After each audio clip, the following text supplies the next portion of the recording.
She was a beautiful college co-ed, ready to conquer the world. She was a bright and shining star.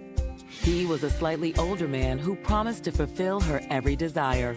He was somewhat of a father figure and also a boyfriend. Their bond seemed to be solid as a rock until a shocking disappearance shattered their picture-perfect romance. She just disappeared into thin air. Friends and family launch a desperate search to uncover the truth. Just let me know where she is. I wasn't gonna stop until either we found her or found out what happened to her. The hunt turned into a real sordid chapter. A chapter that was dripping with jealousy, intrigue, and in the end, an unspeakable evil. I knew for a fact I was having a meeting with the devil. It sent a chill through me. This son of a bitch was playing games with the family. He knew what had happened. This isn't happening. This is not happening.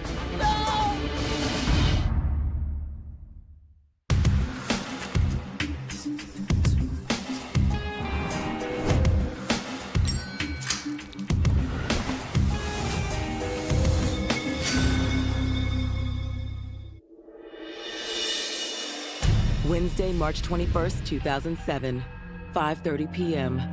Investigator Sidney Miller and his partner are driving down a highway north of Houston, Texas.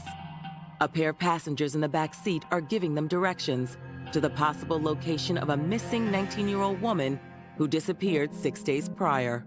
She had actually been missing since March the 15th of 2007. On the passenger's instructions, the detectives exit the highway and pull into an apartment complex. He directed us to the back of the complex, to this parking lot, where he pointed out this dumpster. Fearing the worst, Investigator Miller and his partner peer inside, but the dumpster is empty. You sure this is it? There was no obvious human remains that I could see at that point. Was this some kind of sick joke, or another dead end in an ever more troubling case? We didn't know where she was. At that point, we didn't know what happened to her. To unlock the mystery of this missing woman, detectives will follow a twisted path of lust and betrayal, lovers and lies, all of which leads to a young woman whose bright future was snuffed out in the darkest way imaginable. Early on, Tynesha Stewart's family knew there was something special about her. My family just knew that Tynesha was gonna stand out and accomplish so much. But Tynesha was no stranger to hard times. One of 6 children, Tynesha grew up in one of Houston's toughest neighborhoods and lost her father at a very young age. Still, Tynesha refused to let her environment dictate her future. She was really good in school. She really studied her books. She took that very serious. Blessed with natural beauty and an infectious smile, Tynesha had no problem attracting boys. Tynesha always had multiple guys wanting to date her. But Tynesha wanted more from love than what the average guy could offer. Tynesha was more attracted to someone that could challenge her. In May 2005, while working at a pizza restaurant, the stunning 17-year-old met a man that fit the bill. Handsome coworker Tim Shepard. So what's up? We still on for this weekend? I don't know. You don't know. Yeah. You promise. I gotta study. Oh, you gonna act funny now? Tim would keep asking her to go out on dates. Eventually, she just gave in and said, okay, I'll try it. We're gonna do a little dancing. It's gonna be a good time. Okay. It went from them just being friends or co-workers to them actually developing an intimate relationship with each other. Bye. That's my favorite part. Yeah, it's gonna become my favorite show. Although Tim was 25, neither he nor Tynesha let their 8-year age gap stand in the way of their budding romance. Tim and Tynesha's relationship progressed pretty swiftly. It just became really serious. I'm so happy. Yeah, because I'm here. Yes, because you're here. But just as this steamy relationship reached a boiling point, Tynesha's family turned down the heat. So a phone call is more important than me? Hey, Mom. Yeah, it's Tim. Don't do that. Mom, don't do that. Like, come on, really? We wanted to know what his motives were. He could have picked any other woman that was his age to date. Why is he dating such a young girl? Like, I don't know. It'd be fine, look. Just do a little in-house visit. I'll smooth everything out. Really? Yeah.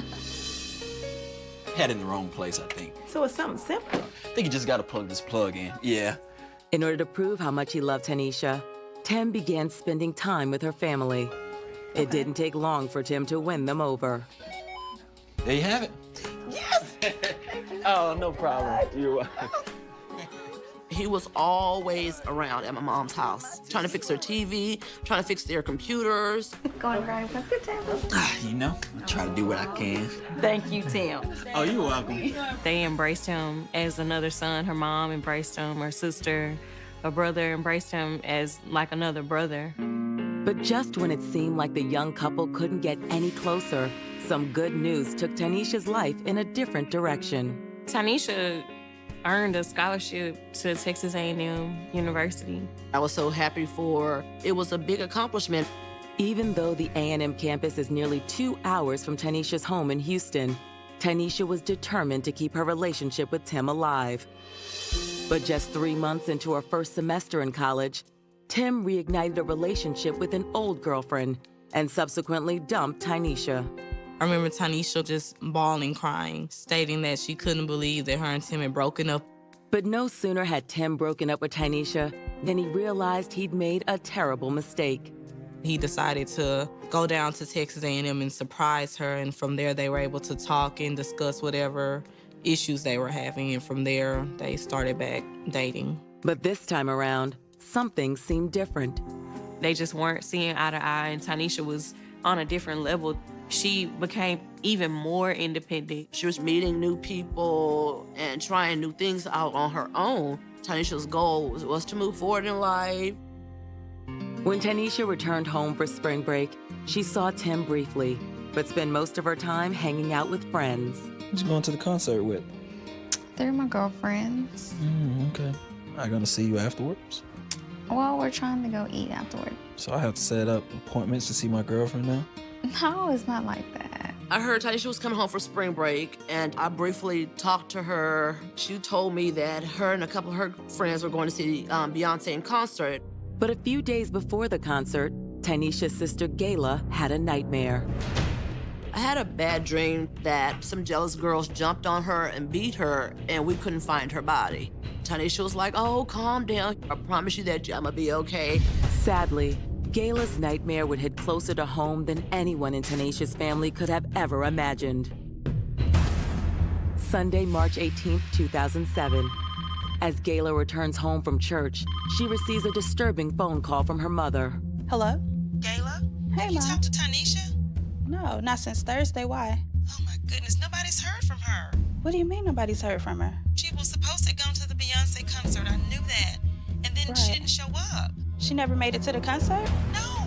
Oh my God, Mom. My heart had dropped because I knew and I felt it in my spirit, in my soul, that something was wrong.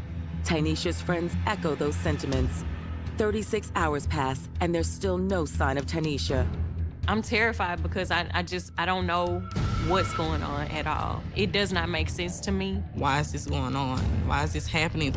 Police would soon be asking the same questions. But nobody could anticipate the horrific answers they would uncover, or what hidden desires burned in the heart of a missing young woman.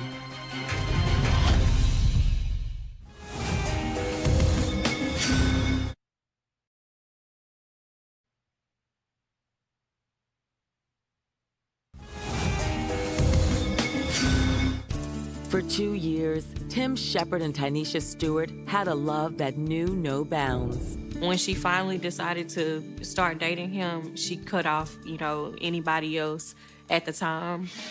However, when Tanisha moved away to college in the fall of 2006, her and Tim's once unbreakable bond began showing a few cracks.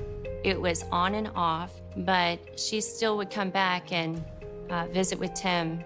And I believe Tanisha was still in love with him. But in March 2007, their world turns upside down when Tanisha returns home for spring break and inexplicably disappears. Several days pass, and there's still no sign of Tanisha. We went around to some hospitals. We even called the jail, just trying to cover all bases, and no one had heard from her. Gayla Taylor also reaches out to her sister's boyfriend, Tim Shepard. But like everyone else, Tim has no clue what happened to Tanisha. Hello? Tim, hey, this is Gayla. Hey, what's up? What's going on? Mom just called me saying that Tanisha's missing. What? Hold on. Missing? What do you mean missing?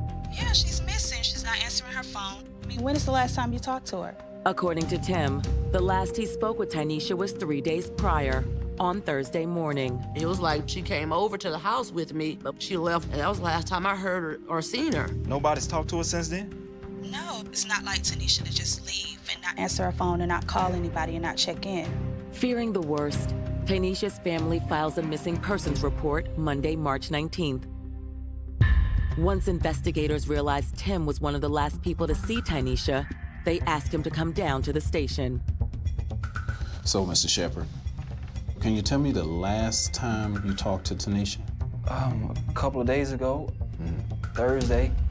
His story was that he picked Tanisha up that Thursday morning around 3 o'clock in the morning. So you was driving back to your apartment Thursday. Did y'all talk about anything? Tried to. She got a phone call from, some guy. The caller was Tanisha's college friend, Mark Marks, who she'd hung out with earlier that night. This upset Timothy. When they get back to the apartment, Timothy confronts Tanisha about why is he calling you so early in the morning. And Tanisha says, I don't want to talk about it, and we can talk about it when we wake up.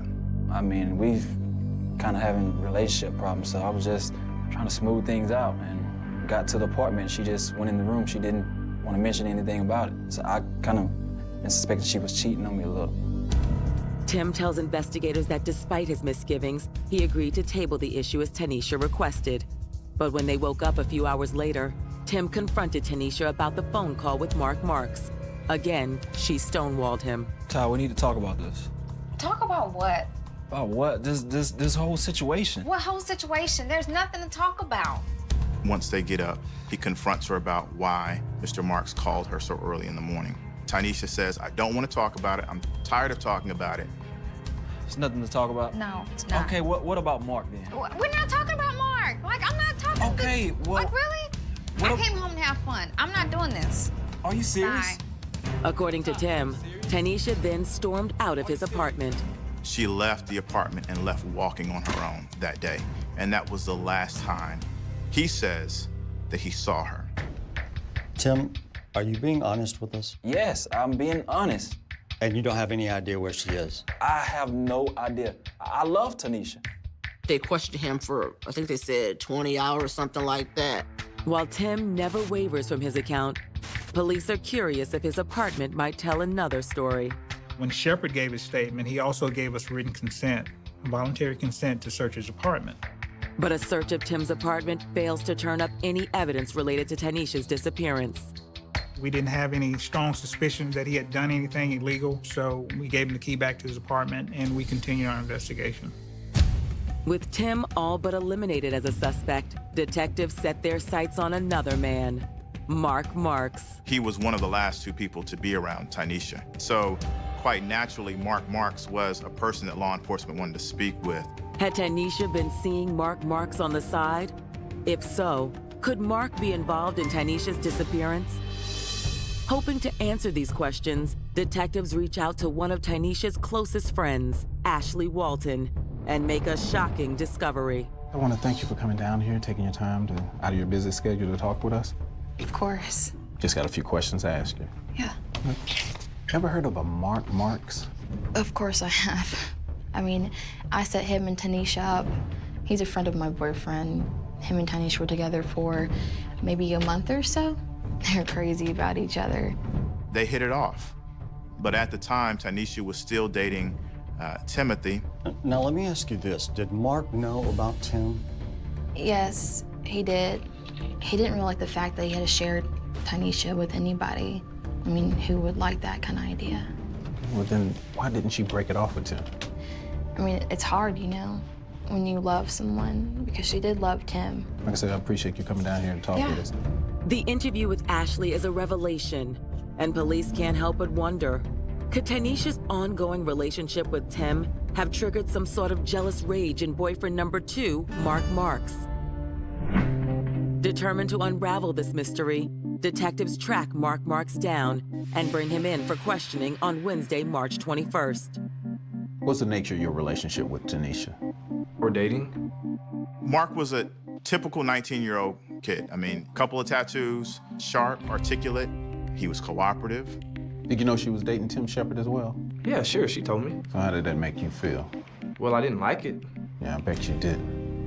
Turning up the heat, detectives press Mark for answers. So when was the last time you saw her? It was last Thursday. He indicated that he had last seen her earlier Thursday. She was at some other friend's house at the time, but he had left her at the apartment. What time was that? I don't know, like 3 a.m.? Did you talk about your relationship that evening?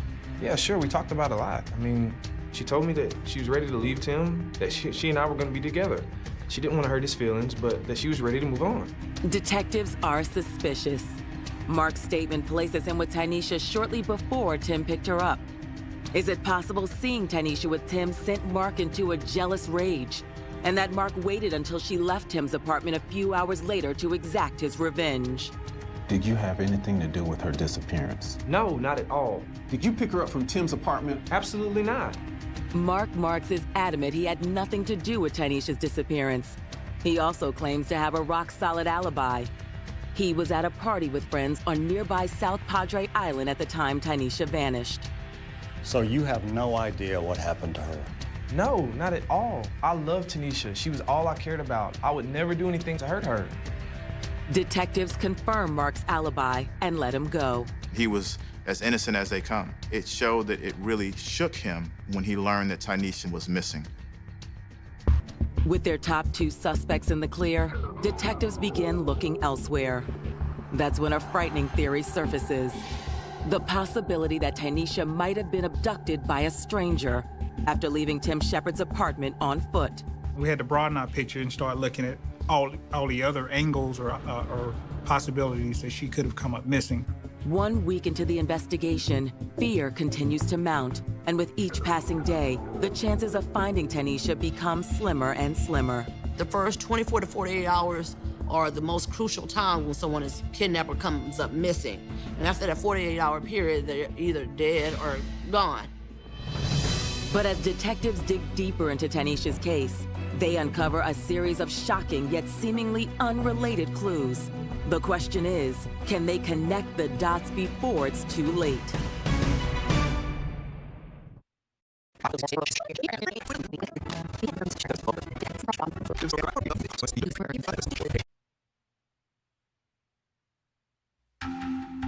Ever since 19-year-old Tanisha Stewart started college, her romance with boyfriend Tim Shepard had been a bit of a roller coaster ride. They did love each other, but it was not a smooth relationship.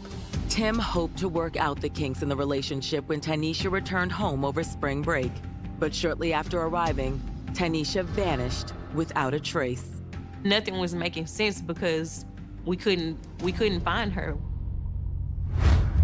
Although investigators have put both Tim and Tanisha's new love interest, Mark Marks, through intense interrogations, they're still no closer to finding her. And now they're faced with a far more chilling prospect, that Tanisha may have been abducted by a stranger after leaving Tim's apartment on foot. We were looking at the whole picture, whether somebody picked her up in a car and took her off, or somebody, grabbed inside one of the apartments. Police combed the area surrounding the apartments where Tim lives. He lived in the back of his apartments, and his apartment was down a dark road full of trees and woods. While officers are searching the area for clues, back at headquarters, a tip rolls in. A woman who lives in the area recalls hearing something very suspicious around the time Tanisha disappeared. Dispatch, do you have a K-9 unit in service? Okay, have them meet us at 675 Cumberland. We're on the way. I just talked to a neighbor. She heard gunshots coming from the wood lines the night of Tanisha's disappearance. Said that she heard the car speed off. I got K-9 units on the way. When the K-9 unit arrives, they immediately notice the faint smell of death in the air. Smell that? Yeah, let's go see what we can find. All right, let's go. Inside my head, I just knew that somewhere around there we were gonna find her body. Locking onto the scent, the canine officer leads investigators deeper into the woods. Minutes later, they finally locate the source of the smell. What you got, bud? The rotting remains of a dead animal. That's not what we're looking for. Yeah, not a bad thing, though. All right. While friends and family breathe a sigh of relief, the clock is ticking. Tynesha's sister Gayla decides it's time to join detectives in the search.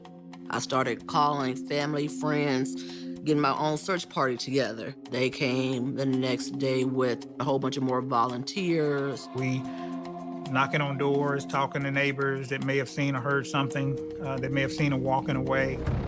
Despite the additional boots on the ground, nobody recalls seeing Tynesha.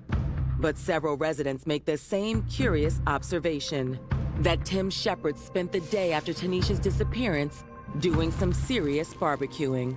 He had 2 grills going at one point, and they were concerned Timothy was going to burn the place down. Worried neighbors said they dialed 911 once the smoke got out of control. After police and firemen contained the fire, they turned their attention toward Tim. What's all the smoke here from today? I was doing some last-minute grilling. Tim told first responders he was cooking the main course for an upcoming church picnic. How much meat you cooking? It's for about 150, 200 people. Just throwing meat on the grill, I got a little bit behind, so it's just kind of got chaos. Just kind of flamed up? Yeah. This is a lot of smoke. It is, man. I had a lot of food. The building's on fire. Tim's story is confirmed when firemen looked around his apartment. One of the firemen reported seeing what he thought was ribs in a bathtub that was filled with water, meat. To detectives, it seems odd that Tim would be more interested in grilling out than helping look for his girlfriend. If he really loved her, why is he not searching for her? As detectives ponder that very question, they receive another bizarre report about Tim. I myself talked to one particular individual who noticed him pouring bleach on his patio, and she said it was so strong that it was burning her eyes. Was Tim just trying to clean up after his grill session got a bit out of hand? Or was he trying to hide something else? That led law enforcement to look at him as a potential suspect. When detectives shine the light of suspicion on Tim, they find something dark lurking just under the surface. But they'll also soon discover it is another man, not Tim, who holds the key to unlocking the mystery behind Tynesha Stewart's disappearance.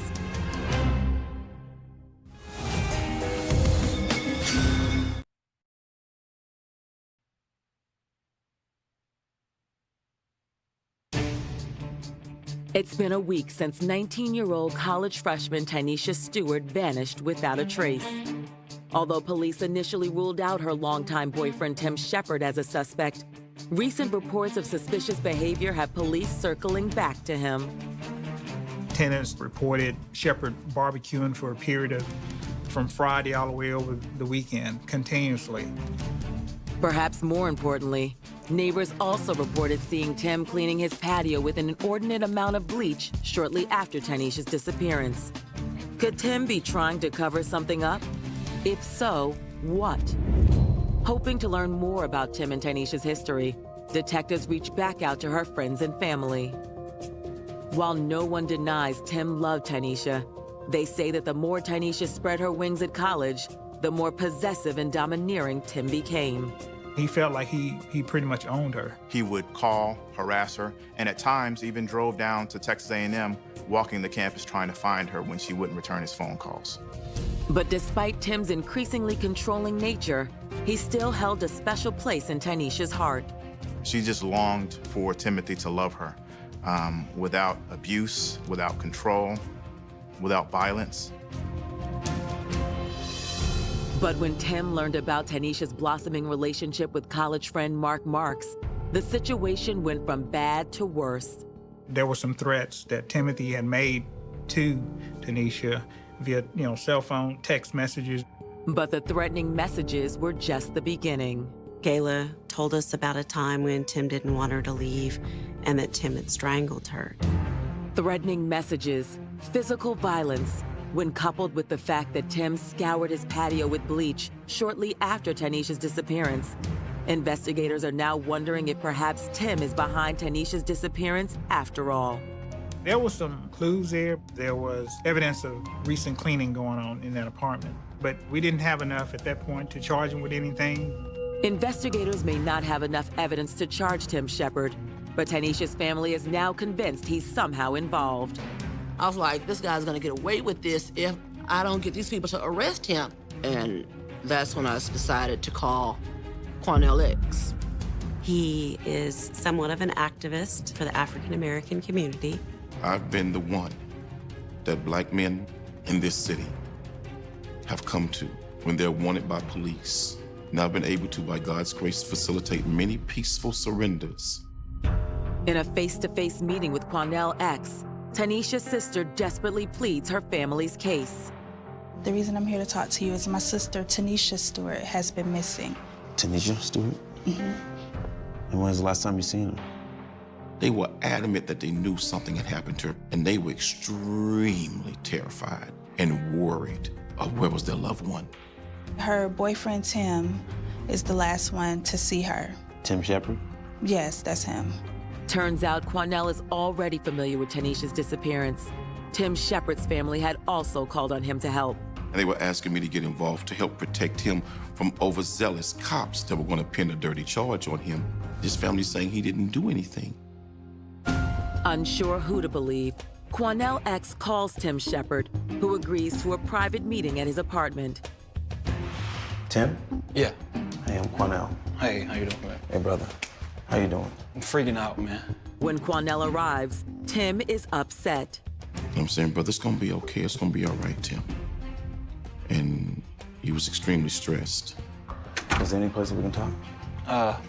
Just talking in the bathroom. I feel like they have my place wired or something. Okay, let's go to that. Okay. He said he's trying to set me up. And I said, Tim, if you're innocent, I'll fight for you, brother. But if you're not innocent, brother, we need to talk about this. Tim nervously recalls the last time he saw Tanisha. We had a fight and she stormed out. That was the last time I saw her. I swear. I said, brother, look me in my eye. And he put his head down like that. And then I knew there was more to the story than what he was saying. I said, Tim, look me in my eye. Tim, did you do something to this girl? And at that moment, everything changed. Everything.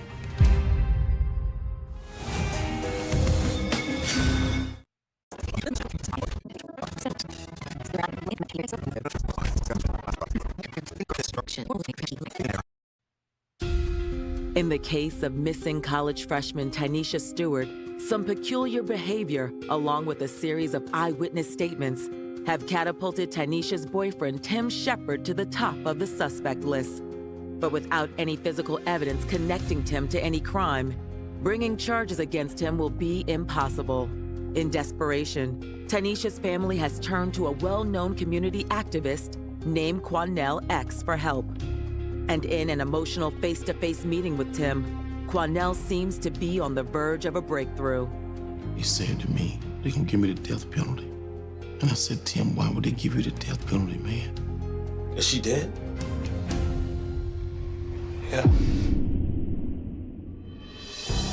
Tim tells Quanell that when Tanisha refused to elaborate on her relationship with Mark Marks, he flew into a jealous rage. She was messing with this guy named Mark, and... Did y'all get into a fight? Yeah. And what happened? I just went into a rage, and I killed her. Tim tells Quanell that as Tanisha was walking out the door, he attacked her and ultimately strangled her to death. And what'd you do with her after that? Put her body in a dumpster. My heart was racing, because now I've gone from trying to help this brother, possibly who's being set up by overzealous investigators, to a man who has now committed a cold-blooded killing. After hearing Tim's confession, Quanell X relays the statement to investigator Sidney Miller. The two men, along with Miller's partner and a distraught Tim Shepard, then head to a dumpster where Tim allegedly disposed of Tanisha's body. We're gonna be able to give this family some closure and find out what actually happened. Believing Tynesha's body is inside the trash bin, investigator Miller calls in a CSI team. But no sooner have they started putting up the yellow tape than Tynesha's family pulls up. He just kept saying, is she alive? Is she alive? And I said, no. I said, she's not alive. And they all just broke down in hysterics. I mean, it's like my heart was ripped out of my chest. But while Tynesha's family mourns their apparent loss, CSIs make a shocking discovery. Tynesha's body isn't in the dumpster, nor for that matter is anything else. I noticed that the dumpster, it looked like it had been recently emptied. So now where did the dumpster go? Well, there's a landfill. It's massive. Detectives know that in a city the size of Houston, the chances of finding Tynesha's body in a landfill are slim to none. You have not a needle in a haystack, but you've got a needle in a stack of haystacks. After learning that a search of the landfill would cost upwards of $500,000, a tough decision is made. Tynesha's family talked to the sheriff and said, don't waste the money. Making matters even more difficult is the fact that shortly after his arrest, Tim Shepard has a change of heart about his confession. He had invoked his right to have an attorney, and at that point he didn't want to talk. But based on the information we already had, at that point, we had enough to charge him. But with Tim's prior confession without Tynesha's body, it will be difficult to make the murder charges stick. Investigators must find more evidence in order to solidify their case. Again, they turn to the CSI team to scour Tim's apartment for additional clues. We knew that we would be looking for microscopic evidence, so we just made sure we wouldn't leave a stone unturned. The search pays off. We found some bone fragments in the garbage disposal, eventually found what we later learned was enamel. Officer Hunter, I found this next to the grill. Did you get a photograph of it? I did. Let's back that. CSIs also find some charred bone fragments not far from where Tim kept his grill. The bone fragments are sent to the crime lab. While the charred remains are in too poor a condition to be positively ID'd, the enamel found in the disposal is determined to be from one of Tynesha's teeth. I think your teeth don't go down a garbage disposal unless someone puts them down there. Between this new evidence, the accounts of Tim's nonstop barbecuing, and reports from a fireman who saw what he thought was uncooked meat floating in Tim's bathtub, a new, more horrific picture of the crime begins to emerge. They believe that Tanisha, she had been chopped up and incinerated. Armed with this gruesome information, a grand jury officially indicts Tim Shepard for the murder of Tynesha Stewart. But as the case heads to trial, prosecutors know they still face an uphill battle. That was probably the biggest hurdle, to get the jury to convict just based on the circumstantial evidence alone. On September 29, 2008, the state of Texas versus Tim Shepard gets underway. Ladies and gentlemen of the jury, we will prove beyond a reasonable doubt that Tim Shepard is responsible for the death of Tynesha Stewart. I felt a lot of pressure just because I didn't want to let Tynesha's family down, and I didn't want to let Tynesha down. Prosecutors open by laying out the state's version of the crime. In the morning hours of March 15, 2007, Tim Shepard murdered Tynesha in his Houston apartment. To cover up the crime, Tim hacked Tanisha's body into pieces, then spent days cooking her remains over a grill before tossing them in the dumpster to cover his tracks. There was sufficient evidence for us to put it before a jury and let them make the determination that she was in fact killed and mutilated in a gruesome manner. As for motive, prosecutors claim Tim would have rather seen Tynesha dead than to see her with another man. She disrespected him because she began to move on with her life. Tim's defense team counters that the state's theory is just that, a theory. Regardless of what the prosecution tells you, there is no evidence. In this case, there is no body. We felt like without a body, this would be a hurdle for the prosecution.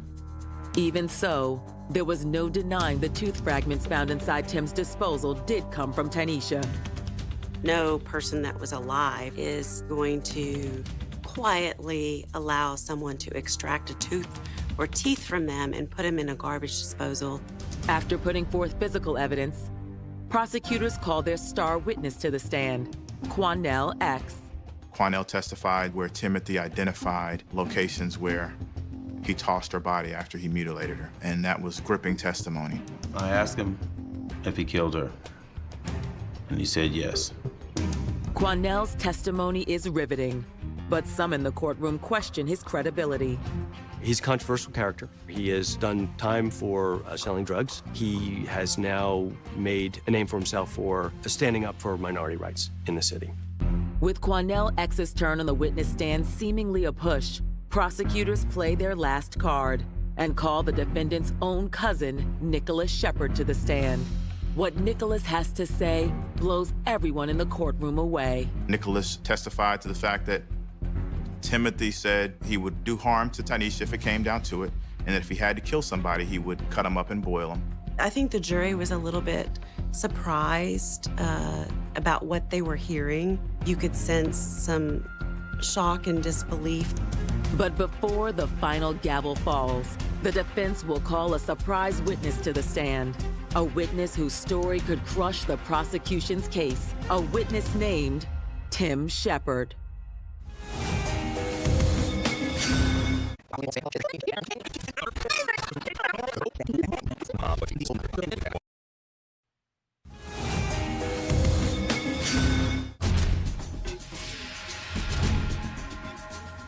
Prosecutors claim that 29-year-old Tim Shepard killed his beautiful young girlfriend, Tynesha Stewart, in order to prevent her from seeing another man. Then Tim gruesomely dismembered, burned, and disposed of Tynesha's remains. Tim's attorneys counter that since police never recovered Tynesha's body, there's no proof a murder was ever committed. How do we know she's even dead? But Tim's own cousin, Nicholas Shepard, testifies that Tim confessed he would do just that if Tynesha ever tried to leave him. He said if she ever left from me, he would cut her up, boil her. The testimony of Nicholas Shepard seems to seal the deal. After 24 hours of deliberation, the jury returns with their verdict. The jury came back with a guilty verdict of murder, and I was happy for Tynesha's mother and her family and her friends. I was relieved because I felt like that was finally the end of the emotional roller coaster that we had all experienced within the past year. But even with the guilty verdict, this roller coaster trial is far from over. In Texas, the official verdict can't be handed down until after the sentencing hearing, and can even be overturned during that phase of the process. And at his sentencing hearing, Tim Shepard makes a bold move and takes the stand in his own defense. Under oath, Tim claims that on the night of the crime, Tynesha was the one who was hungry for blood, and that Tim had killed her purely in self-defense. Tim tried to make her look like she was a participant in her own death. If she wouldn't have did what she did, then maybe he wouldn't have did what he did. Tim tells the jury that it started when he confronted Tynesha about her relationship with Mark Marks. For a long time, I've been suspecting she's been cheating on me. I asked her about this guy named Mark. Sit down, let's just talk about it. There's nothing to talk It's about. a lot to talk about. What about this? Who's this Mark guy? Who is Mark? No, Mark doesn't matter. Move. He said that he was blocking the door so that she wouldn't leave because he wanted to work things out. According to Tim, that's when Tynesha snapped. She just flipped out. He says that Tynesha grabbed some knife that was laying on a coffee table and slashed at him. What are you doing? Move. Put it down. And he grabbed her neck to keep her from stabbing or slashing at him anymore. He said there was a brief struggle and that he blacked out. And that's all he remembers until he woke up and she wasn't breathing. Ty.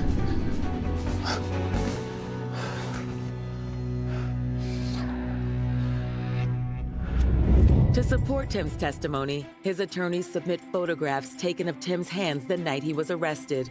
Photographs that suggest Tim had recently been cut by some sort of sharp object. Tim really believed that he was defending himself and that it was an accident. It's compelling evidence. And if the jury believes Tim's version of events, it's possible that he will spend little to no time in prison. It just felt like a nightmare. I just couldn't believe that this was unspiraling the way that it was. But the scales of justice tipped back in prosecutors' favor when they asked him to explain his ghastly behavior in the wake of Tynesha's death. We talked about what he did with the parts of her body.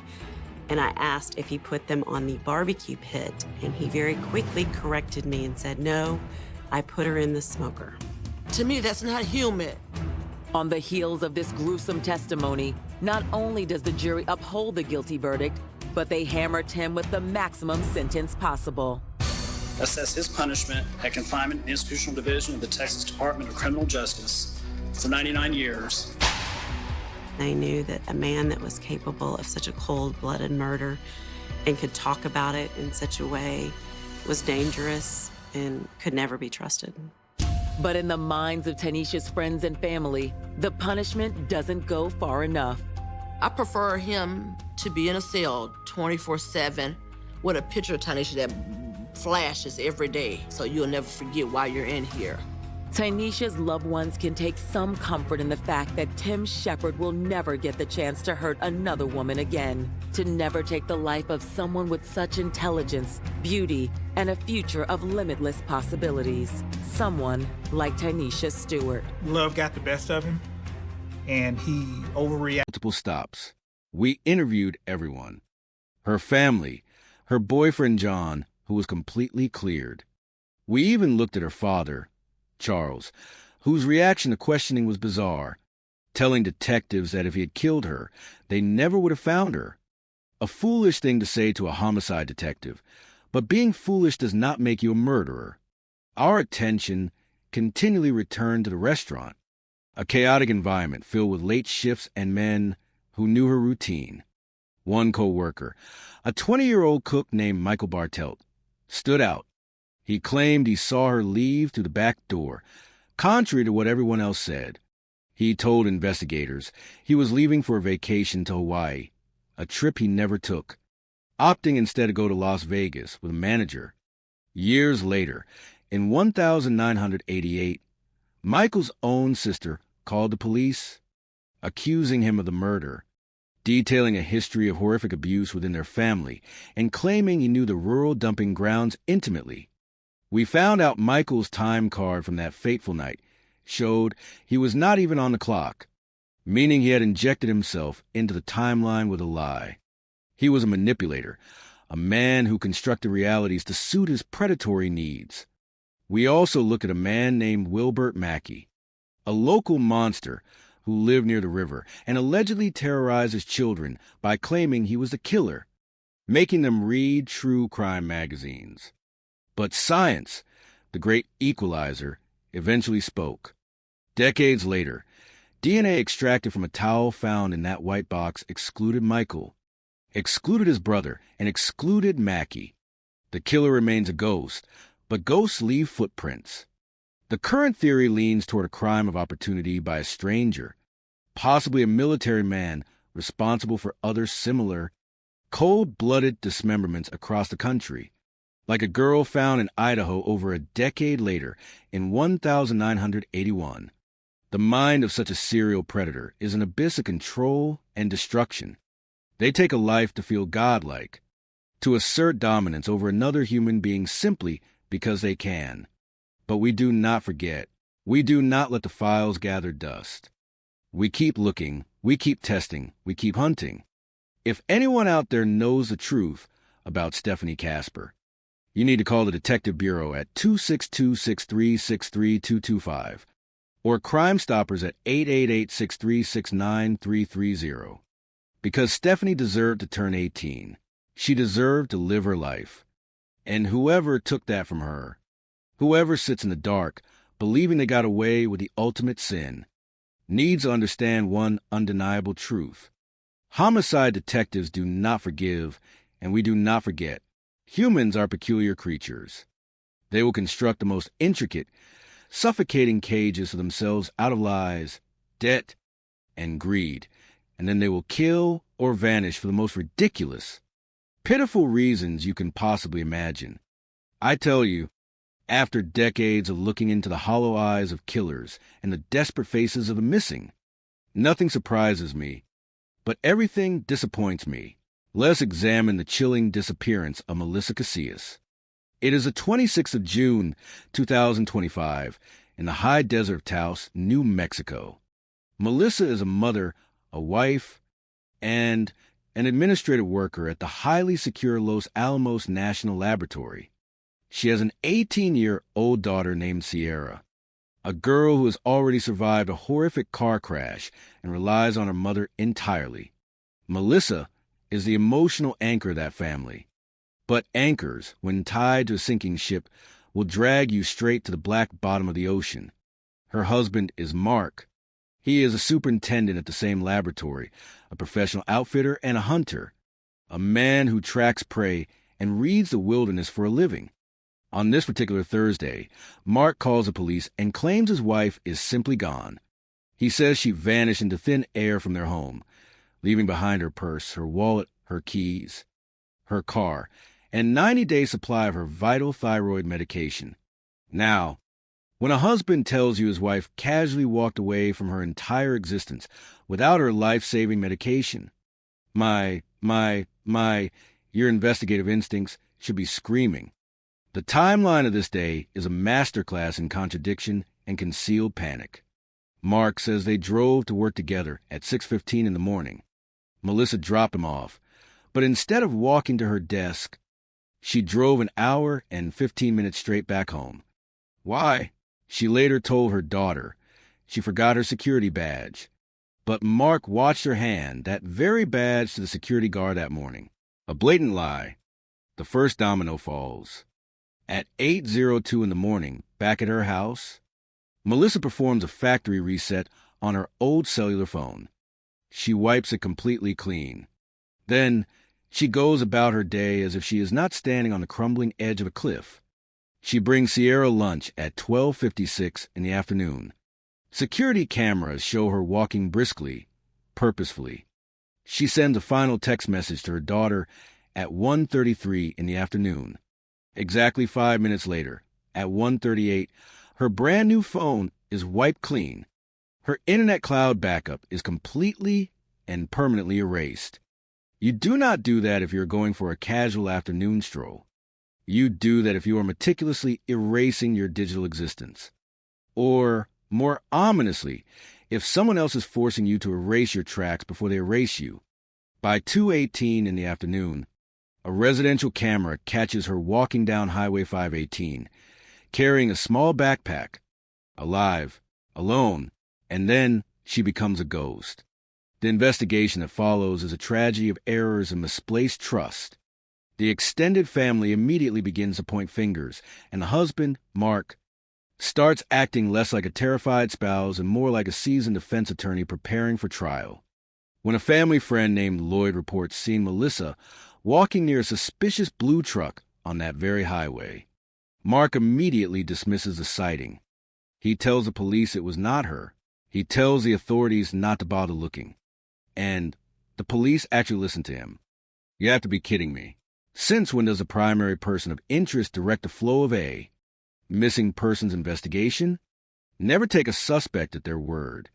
Mark claims they were in absolute financial ruin, their wages garnished, their security clearances revoked because of massive, crushing debt. He paints a pathetic picture of a woman drowning in personal and professional failure who simply decided to walk away from her miserable life. But look closer at the dark psychology at play here. Mark is a hunter. He knows how to manipulate a scene, how to conceal a trail, and how to patiently bide his time. Police execute a search warrant and find a pair of his hunting boots sitting on the bedroom floor. They are covered in fresh mud, and right next to them is a dry drop of blood. Mark insists he has not worn those boots in ages, claiming there is a spider web inside to prove his innocence. The investigators look. There is no spider web. I tell you, a man who lies so effortlessly about the small things is hiding something massive and sinister in the shadows. He attempts to control the entire narrative, casually planting seeds that his wife left for another man, or ran off with a contractor, or even that she disappeared on purpose just so he could eventually collect life insurance money. It is a scattergun approach to deception. If you throw enough contradictory lies into the air, you hope the police will exhaust themselves chasing the flying debris instead of looking at the man holding the weapon. And what about Melissa? Let us look at this victim with the profound respect and empathy she deserves. She was a woman utterly trapped. Whether she was trapped by her husband's alleged financial control and emotional manipulation, or trapped by a suffocating web of her own poor decisions, the sheer panic vibrating in her mind that morning must have been deafening. The psychological pressure of a suspended security clearance, unsurmountable debt, and a deeply fractured marriage is enough to break anyone's spirit. Did she finally shatter and decide to walk away to spare her beloved daughter the ugly fallout of her failures? That is exactly the neat, tidy narrative the husband wants us to swallow. But mothers, true mothers who love their children the way Melissa clearly loved Sierra, do not abandon their vulnerable children without a single word of goodbye. They do not vanish into the unforgiving desert without their necessary medication. If she wiped her own phones, she was executing a desperate plan. But was it truly her plan? Or was she blindly following the manipulative instructions of someone who promised her a way out, only to lead her directly into a fatal trap? The family is now torn apart, hurling bitter accusations across the divide. While a local man with a history of driving while intoxicated talks casually about finding a decapitated body in the mountains, only for the police to brush his disturbing claims off after a 5-minute conversation over a metal fence. It is sloppy. It is lazy. It is a profound failure of basic police work. You do not clear a man driving a blue truck who makes bizarre statements about human remains without, turning his entire life upside down. And then, to complicate matters further, there are the quiet whispers of other laboratory workers going missing across the country, stirring up wild rumors of international espionage. But murder is rarely that sophisticated. Murder is usually mundane, incredibly intimate, and deeply tragic. It happens in the quiet hostility of the living room, not in the pages of a spy novel. The actual truth is buried in the silent digital data, in the deleted files, and in the exact, unaccounted movements of those wiped phones. Melissa Casillas was a woman pushed to the absolute psychological brink, either fleeing a life that had slowly become a domestic prison, or she was intercepted by a ruthless predator who saw a golden opportunity in her quiet desperation. The answers are still out there somewhere on Highway 518, waiting patiently in the cold dirt, waiting for a relentless investigator with a spine to look past the convenient lies, past the husband's endless deflections, and straight into the cold, hard reality of human deception. Until that day comes, she remains a tragic ghost walking down a lonely road, and the people responsible are sleeping comfortably in their beds. But I assure you, the dead do not sleep forever, and eventually, the truth always claws its way out of the shallowest grave. Humans are peculiar creatures. They murder for the most nonsensical, utterly foolish reasons you can possibly imagine, and they always believe they are infinitely smarter than the badge. I tell you, in my decades of looking at the darkest, most wretched corners of the human soul, I have seen it all, but small towns harbor a very special kind of poison. Welcome to Winnsboro, Texas, a place where everybody knows your name, your business, and your secrets, yet somehow they remain completely blind to the monsters living right next door. 19-year-old Brittany McGlone was a girl who carried the immense weight of the world on her young, capable shoulders. She was working 2 grueling jobs, grinding through night shifts at a distribution center and spending her days at a discount store, saving every single penny for nursing school. She was trying to build a future, trying to claw her way up, and my heart breaks for her because she was doing everything exactly right. On the 4th of May, 2007, she made a rare, fatal deviation from her normal routine. Instead of going to her own home to sleep off the bone-crushing exhaustion of the graveyard shift, she went to the house of her boyfriend, Jeff Stogner. Jeff was 21, living with his mother, his stepfather, and his younger siblings. Brittany climbed into his bed simply to rest before Jeff, and his stepfather had to leave to pick up a grandmother a few hours away. It was supposed to be a safe haven, Instead, it became her tomb. At roughly 3:30 in the afternoon, Jeff returned to find a scene that would undoubtedly haunt his waking nightmares for the rest of his miserable days. Brittany was dead. Her life was stolen with savage, unyielding cruelty. Her body left naked, her underwear missing. The violence was incredibly personal. The attacker used a blunt instrument, perhaps a tire iron, striking her repeatedly while she slept. I will not dwell on the gruesome details, because this young woman deserves our absolute respect, not to be reduced to a horrific spectacle. What strikes me with profound disgust is the staggering cowardice of the act. Striking a sleeping, defenseless girl who was already worn out by life. My. You have to be kidding me. This was not a crime of passion. This was a predator who stalked the vulnerable. The killer then left a signature of supreme, chilling arrogance. They took a shower in that very house, washing away the blood of an innocent, while she lay dead just rooms away. That requires a terrifying level of psychopathy, a cold, empty detachment that freezes the blood in your veins. At first, you naturally look at the boyfriend. In homicide, it is always the boyfriend until proven otherwise. They had a rocky past, a brief split where she saw another boy, but the biological evidence, or rather the sheer lack of it, pointed completely away from Jeff. He passed his polygraph with flying colors. Then the dark, rotting secrets of the town started to spill out into the light. A grandfather who had been abusing Brittany for years emerged from the shadows. A despicable human being. To be sure, a parasite feeding on his own family. He gave her a reason to be terrified, but his work time cards provided an ironclad alibi from 7 in the morning until 4:30 in the afternoon. He broke her spirit, but he did not end her life. So, we follow the evidence, and the evidence points directly to a ghost lingering in the periphery. Enter Chad Carr, 25 years old, dating the teenage sister of Jeff. A grown man prowling around a high school girl is a glaring red flag in any seasoned detectives. Book. Chad was at the house briefly that morning around 8:30.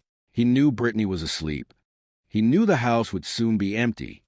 This man is a walking contradiction of nervous energy and rehearsed lies. When questioned later, he gave a play-by-play alibi so incredibly detailed it would make a train conductor dizzy. Innocent people do not remember the exact minute they went to the bank or bought a sandwich. He claimed he went home to change clothes because it was too hot, despite it being a perfectly mild 60-degree Texas morning. He claimed he was early for a 10 in the morning eye appointment, but the receptionist confirmed he arrived 20 minutes late, frantic, sweating, and making excuses about car trouble. He failed a polygraph test miserably. I tell you, innocent men do not sweat through their stories and fail polygraphs. Look at his wretched history. In 2001, he struck a woman named Debbie in the head with a red jack handle inside a trailer. He is a pathetic coward who attacks women from the shadows when they are isolated and alone. He served his time, got out in 2006, and went right back to his predatory, opportunistic ways. The authorities even found women underwear matching the exact size Brittany wore, size 5, hidden in his belongings, alongside clothes stained with blood. Yet, due to a tragic mix of delayed testing and administrative failures, the investigation stalled. 15 years passed. 15 agonizing, soul-crushing years for a family waiting for a justice that seemed like a cruel mirage. In 2022, a new sheriff finally slapped cuffs on Chad Carr, but the grand jury, in their infinite lack of wisdom, refused to indict.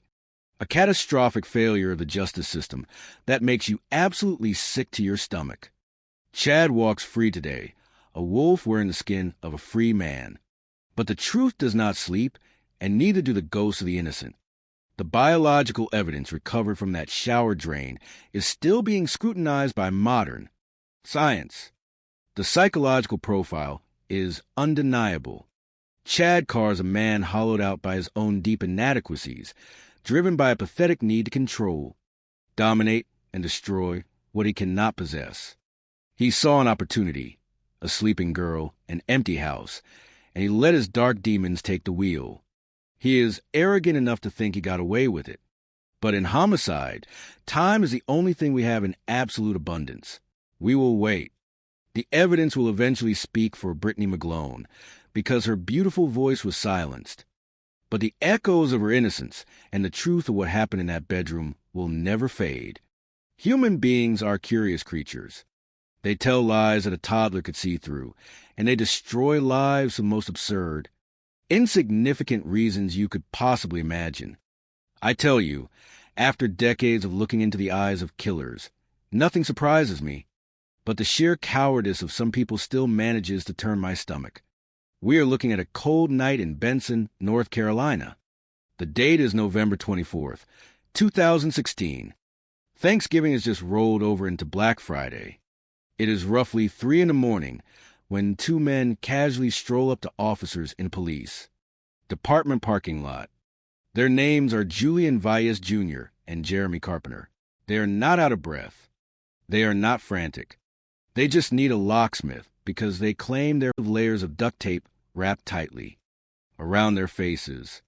This revelation reinforced the detective's belief that the primary intent of the perpetrators was to ensure the victims did not survive, suggesting a highly targeted and deliberate plan rather than a simple robbery gone wrong. As the investigation continued, detectives received a routine but significant notification from a life insurance company. It revealed that there was a substantial life insurance policy on the couple, totaling at least $1 million, and one of the primary beneficiaries was Chow Tran himself. On June 13, 2012, detectives met with Chow at the Arlington Police Station to discuss the business operations and the insurance policy. Chow explained that because the commercial sewing business was registered in his in-laws' names, the insurance policies were put in place to ensure the family could continue running the business and support the grandchildren if any tragedy were to occur. When questioned about his whereabouts on the night of the incident, Chow and the other family members provided consistent alibis, explaining that they had remained at the birthday gathering and played cards until late into the night. The police collected DNA samples and fingerprints from Chow and other close relatives to compare against the evidence collected from the crime scene, while the laboratory successfully developed a clear DNA profile from the saliva on the recovered marijuana cigarette. The profile did not match any of the family members. Furthermore, when run through the National DNA Database known as CODIS, there were no matching profiles found. This development was a significant setback for the investigation. It suggested that the person who left the DNA might not have had a previous felony conviction, or perhaps they were a minor whose genetic profile had not yet been entered into the system. For more than 2 years, despite interviewing over 50 people and checking every available lead, the case grew quiet, remaining unresolved but never forgotten by the dedicated detectives. The breakthrough came unexpectedly in the year 2015. A young man named Willie Guillory was arrested in Houston for a felony offense involving the theft of a horse. Because a felony conviction in the state of Texas requires the submission of a DNA sample to the CODIS database, Willie's profile was officially entered into the system. Almost immediately, the system identified a perfect match between Willie Guillory's DNA and the genetic material recovered from a marijuana cigarette left at the Arlington crime scene 3 years prior. At the time of the murders in 2012, Willie had been only 16 years old, which explained why his profile had not been in the national database. Armed with his critical match, detectives brought Willie in for questioning. When confronted with the scientific evidence placing him inside the apartment, the young man became emotional and confessed to his involvement. However, he insisted that he had not acted alone. He explained that in 2012, he had been living with his uncle, a 49-year-old man named Bobby Guillory. According to Willie, his uncle had told him that they were going to travel to Arlington to perform a job, and Willie felt he had no choice but to accompany him. Willie detailed how they had traveled from Houston to Arlington on June 9th, 2012. He claimed that his uncle possessed a key to the apartment, which allowed them to enter without forcing the door. Their instructions were to intentionally throw items around and stage the scene to make it look like a local gang had committed a robbery.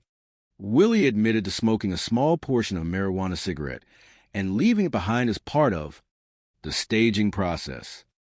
Willie described how, when the elderly couple returned home, he had tried to prevent Hong Lee from escaping or making noise, while his uncle, Bobby, confronted and incapacitated Long Nguyen.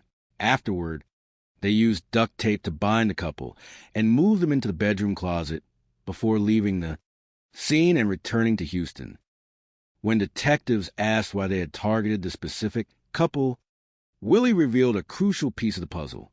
He stated that the entire act was a murder-for-hire plot organized by a prominent acquaintance of his uncle named Daphne Wright, the very spiritual advisor Chow Tran, and Hong Lee had hired years earlier. Willie claimed that Daphne had given his uncle the key to the apartment and had ordered the act because the family owed her a substantial amount of money. With this astonishing information, the police formally charged Willie Guillory and began their search for Bobby Guillory and a deeper understanding of Daphne Wright. Detectives discovered that Daphne operated a highly successful spiritual consulting practice in Houston. She was a married mother of 3 daughters and was described as a strong, direct, and commanding figure who managed her household and her business with an iron hand. When investigators initially visited her home, she confirmed that she knew Chow Tran as a client, but declined to provide specific details regarding their financial transactions. When asked what occurred when clients failed to pay for her services, she confidently asserted that her clients always paid. On December 16, 2015, detectives traveled to Katy, Texas, to arrest 52-year-old Bobby Guillory. Bobby had no prior criminal record and had recently fallen on hard times after being laid off from his job. Confronted with the evidence and his nephew's confession, Bobby agreed to speak with the investigators. Bobby expressed deep remorse and fear during his interview.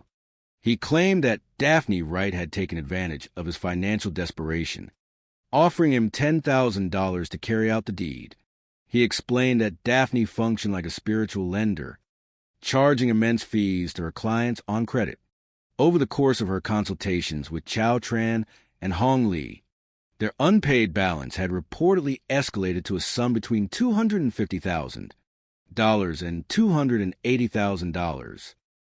According to Bobby, when the family was unable to pay the ballooning debt, Daphne discovered that there were major life insurance policies active on the couple. She allegedly proposed that by ending their lives, the family could collect on the insurance policies and finally settle their outstanding debts with her. When detectives asked Bobby how Daphne had obtained the key to the apartment, Bobby claimed that Daphne had received it directly from Chow Tran. This allegation of internal involvement deeply surprised the detectives, who had built a supportive relationship with Chow and his family over the years of the investigation. Following Bobby's arrest, detectives obtained a search warrant for Daphne's Houston home. During the search, they uncovered detailed financial ledgers. These documents revealed that Daphne charged clients tens of thousands of dollars for various spiritual services, including the removal and application of curses. Daphne was subsequently arrested and charged. Her husband, Howard, cooperated fully with the police, maintaining that he had no knowledge of any criminal activity and believed in his wife's complete innocence. Daphne herself declined to make any statements without her legal counsel present. To strengthen their case against the primary organizers of the crime, prosecutors subpoenaed Chow Tran's financial records. They discovered that following the passing of his in-laws, the commercial sewing business had closed and Chow had purchased a new home. Facing potential charges, Chow and his attorney negotiated a structured agreement with the prosecution. Chow provided his perspective on the events, describing how he and his mother-in-law had become deeply fearful of Daphne. He explained that because they believed in Daphne's spiritual capabilities, they feared she could place a devastating curse on their family if they failed to pay her. Chow claimed that in a desperate bid to protect the family from spiritual harm, his mother-in-law, Hong Li, had suggested sacrificing her own life so the family could collect the insurance money to satisfy the debt. He claimed Daphne embraced the idea and insisted that both elderly parents must pass away so that the payouts from both policies would fully cover the outstanding balance. Following the tragedy, Chow admitted to paying Daphne a significant amount of cash from the insurance proceeds. He also admitted to leaving the apartment key under an outdoor mat, knowing that Daphne would retrieve it. While investigators found the claim that Hong Li had volunteered for such a fate highly improbable, the prosecution recognized that Chow's testimony was essential to securing a conviction against Daphne Wright, whom they viewed as the central organizer of the entire plot.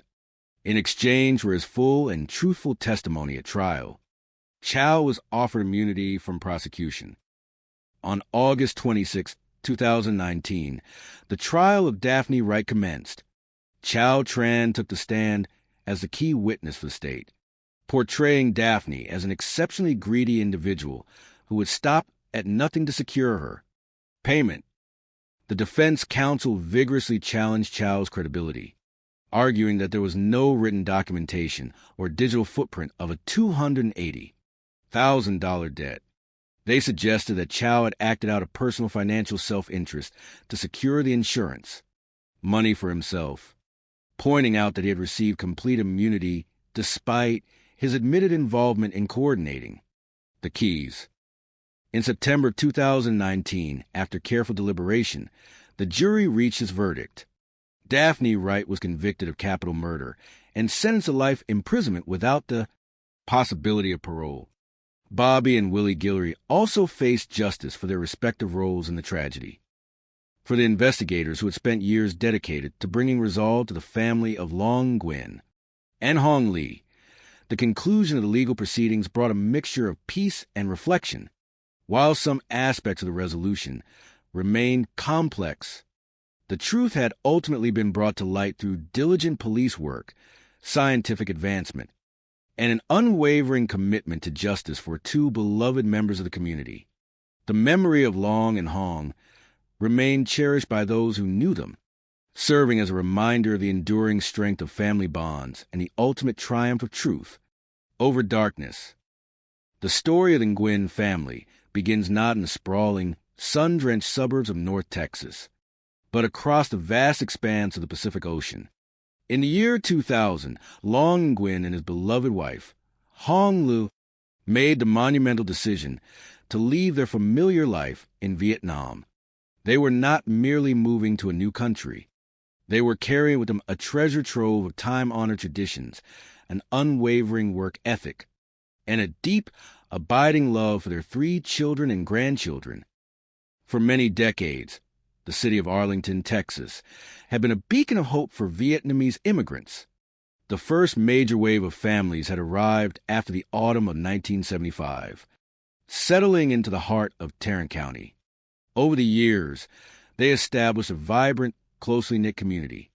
They built businesses, temples, churches, and neighborhoods where the sweet aroma of traditional spices mingled seamlessly with the warm breeze of the Lone Star State.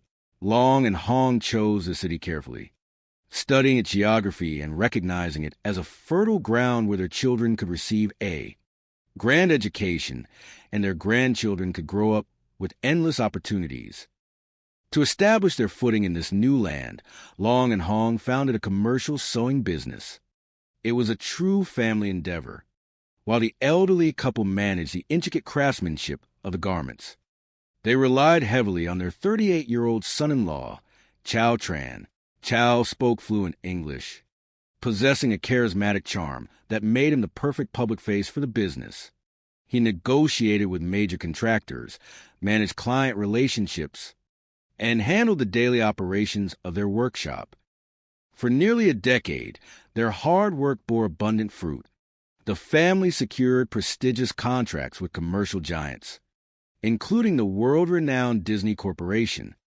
Their spacious workshop hummed with the steady, comforting rhythm of sewing machines, a symphony of progress that symbolized their realization of the American dream. They were a prominent, highly respected family in the local Asian community, known for their sweet dispositions, generosity, and willingness to help anyone in need. The shadow of misfortune.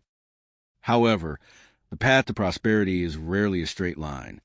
By the year 2011, the family's steady stream of good fortune began to falter. A shifting global economy and intense competition led to the loss of their lucrative contract with Disney. The once bustling sewing workshop grew quiet, and the financial pressure began to weigh heavily on the household. In traditional Vietnamese culture, when a family encounters a sudden barrage of obstacles, it is not uncommon to seek spiritual guidance. For thousands of years, people have believed in the protective power of ancestral blessings and spiritual alignment when faced with the threat of bankruptcy or emotional distress. Many families turn to a spiritual advisor to perform traditional rituals designed to ward off negativity and restore balance. Hoping to find a solution, Chow Tran and his mother-in-law, Hong Lu, began searching through the local Vietnamese newspapers. Within the classified sections, they discovered an advertisement for a spiritual advisor named Daphne Wright, who operated out of Houston, located approximately 250 miles away. The advertisement promised that she possessed the unique ability to lift heavy curses, bestow good fortune, and protect businesses from financial ruin. Encouraged by Hong, Chow made contact with Daphne and arranged a formal consultation at her residence in Houston. The family was filled with a sense of hope. They believed that with the right spiritual guidance, they could revitalize their sewing business and protect their family legacy. Daphne agreed to perform a series of elaborate rituals, promising that prosperity would soon return to their doorstep. An unexpected discovery. A year passed, but the financial recovery they had prayed for remained elusive. Instead of a returned prosperity, a quiet tension settled over the family. On the 10th of June, 2012, at exactly 7:29 in the morning, the peace of a quiet Arlington neighborhood was broken when emergency dispatchers received an urgent call from Chow Tran. He requested a welfare check on his elderly in-laws, explaining that his family had gathered outside their apartment and felt a deep, instinctual worry that something was wrong. Officer Weller, a dedicated officer with 14 years of experience on the force, was the first to arrive at the apartment complex. At first glance, the scene did not resemble a typical welfare check. The entire extended family was standing outside the residence in the early morning air, looking visibly shaken and too terrified to step inside. They pointed out that a window to the apartment was slightly open, which was highly unusual for the elderly couple. Upon entering the apartment, Officer Weller immediately noticed that the living room was in complete disarray, displaying the classic signs of a sudden intrusion. The furniture was shifted, and personal belongings were scattered across the floor. Calling out to residents, the officer received no reply. After checking the living room, kitchen, and bathroom, only the master bedroom remained. Inside the bedroom, the room appeared quiet. Officer Weller turned to leave, but as a flashlight beam swept across the wall near a small closet, the officer noticed faint hand smudges next to the door. Pausing, guided by a professional duty to leave no stone unturned, the officer gently opened the closet door. Inside, the elderly couple was found. They were completely unresponsive, bound securely with heavy duct tape. Recognizing that they were beyond medical help, Officer Weller stepped back into the living room, calmed the initial shock, and immediately contacted the dispatch center to request a supervisor and the specialized homicide unit. The investigation begins. Within the hour, the veteran detectives of the Arlington Police Department arrived at the scene. Among them was a seasoned homicide investigator with 21 years of experience, who recognized that this was one of the most complex and sensitive cases the department had faced. At first, The physical evidence suggested a robbery that had escalated into violence. On the living room coffee table, investigators discovered a plate with crushed prescription medication and a partially consumed, hand-rolled cigarette. More intriguingly, a light blue bandana was found wrapped around a glass bottle. To the detectives, this appeared to be a deliberate signature, potentially associated with local youth groups or street gangs known to operate in the wider region. The investigators immediately consulted with the department's Specialized Gang Intelligence Unit to analyze the significance of the blue bandana. However, as the initial processing of the scene progressed, the experienced detectives began to feel a sense of skepticism. The scene appeared almost too orchestrated, as if someone had deliberately left behind classic stereotypes of criminal activity to redirect the focus of the police. To gather more context, the detectives conducted an initial interview with Chow Tran, who acted as the primary spokesperson for the family due to his strong command of the English language. Chow explained that the entire family had spent the previous evening celebrating his father-in-law's birthday. The elderly couple had enjoyed a wonderful evening, staying at the family gathering until approximately 10:30 in the evening, when another relative drove them safely back to their apartment. When asked about potential valuables in the home, Chow mentioned that while some members of the older generation preferred to keep their savings close at hand rather than utilizing modern banking institutions, the sewing business had been struggling significantly, and there was very little money kept in the residence. He emphasized that Long and Hong were incredibly sweet, gentle, and hard-working individuals who had no known enemies in the community. Technical analysis and a sudden turn. On the 11th of June, 2012, the medical examiner conducted a thorough examination to determine the precise cause of the couple's passing. The findings revealed that the primary cause of death was oxygen deprivation, resulting from the extensive layers of duct tape applied to their faces. The sheer intent required to perform such an act convinced investigators that this was not a simple burglary gone wrong. It was a targeted, deeply personal offense.